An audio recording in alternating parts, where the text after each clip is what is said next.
Good morning. Welcome into your Monday morning edition of Hoops Talk with Dave. April the 21st, the NBA playoffs fully underway.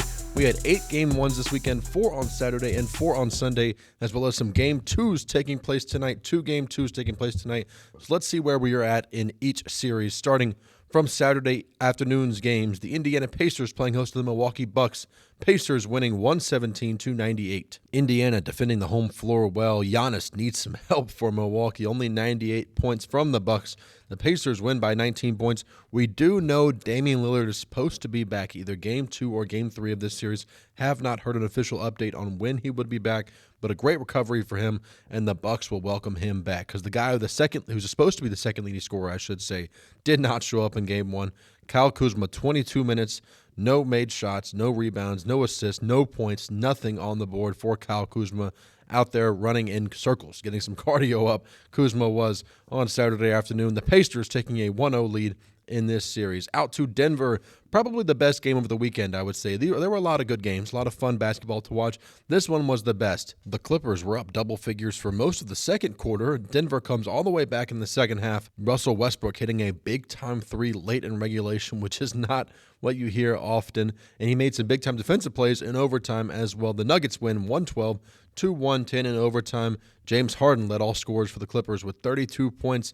Not enough. 112-110 victory. The Nuggets defending their home floor, winning Game 1. Heading into our evening session now, the New York Knicks playing host to the Detroit Pistons, and the Pistons really looked in great shape for most of this one right until about we got to the early fourth quarter where the Pistons just hit an absolute wall. The Knicks caught fire. Detroit led 96-88 before the Knicks put on a 21-0 run, really taking over this game, gaining control, running away with Game 1 in Madison Square Garden. Knicks win 123-112 to take a 1-0 lead over Detroit. And your Saturday night primetime game in L.A. in Crypto.com Arena, the Minnesota Timberwolves coming into the L.A. Lakers party and taking it over. Timberwolves really gained control of this one pretty early and ran away with it. By halftime, they were up, and they never turned back, winning 117-95. This was definitely the most surprising result of the weekend, and not really just because the Timberwolves won the game, but because they won it in dominant fashion. They won by 22 points,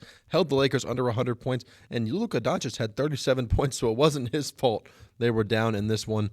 Nonetheless, Timberwolves win 117-95, taking a 1-0 lead and taking the home court advantage. And not a lot of drama coming for you on Sunday. The last game of Sunday night provided some drama. The first 3, not so much. Thunder playing host to the Memphis Grizzlies.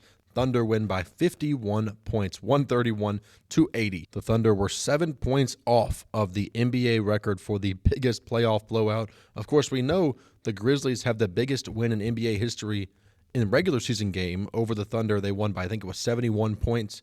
Grizzlies lose this one by 51 points. Thunder win 130-80, a dominant showing for the best team in the regular season this year. And another dominant showing coming for you in Boston, 103-86 over the Orlando Magic. Jason Tatum couldn't get it going. Jaylen Brown couldn't get it going. Kristaps Porzingis, not a great game for him either. Derek White comes through with 30 points. Peyton Pritchard added 19 himself. Great showing for White, great showing for the Celtics, proving they can win without their best players showing up. They win 103-86. And finally, over in Cleveland, this was a fun game to watch until we got halfway through the fourth quarter. Cleveland took off. Cavs end up winning this one 121-100, and Hero did all he could along with the rest of the Heat squad to try to keep them in this game. I do think Miami takes the game to Cleveland at some point. Eric Spoelstra is too good to get swept in my eyes. They win a game at some point. Cavs win this one 121-100. And our late night game, the best game of the weekend, coming to you from Houston, and it was a Steph Curry barrage. 31 points for Steph Curry on the road in Houston. They win 95-85, and Houston did its best to make it a game. Golden State led by as many as 23 points in the third quarter. Houston brought it all the way back in the fourth, making it a two-possession game, unable to come over the top. Warriors take home court advantage. They win 95-85. Game 2 coming for you should be a great one there. Over to tonight's games, 2 games tonight, both of them Game 2 in New York in Madison Square Garden. The New York Knicks playing the host of the Detroit Pistons. Knicks 6.5-point home favorites. Tip-off for this one, 7:30 p.m. Eastern on TNT. And then your second game of the night coming to you from Denver, where we actually have the road team favorite in this one, the LA Clippers, even though they lost Game 1 in overtime. They're favored to win Game 2. They're 1.5-point road favorites over the Denver Nuggets. Tip-off for this one, 10 p.m. Eastern, also on TNT. And that will wrap up today's episode of Hoops Talk with Dave. Happy Monday, everybody. Got a great week of NBA playoff action coming for you, as well as some more great action coming for you this weekend. I don't know if any series will end in a sweep, which I think brings a lot of great basketball. I think Oklahoma City might be headed that way. Boston might be headed that way. But everybody else, I think, will have some fun series, some fun drama coming for you throughout these NBA playoffs. It's going to be a ton of fun to watch. Once again, I'm your host, Dave Smith. Thanks for tuning in to your Monday morning episode of Hoops Talk with Dave.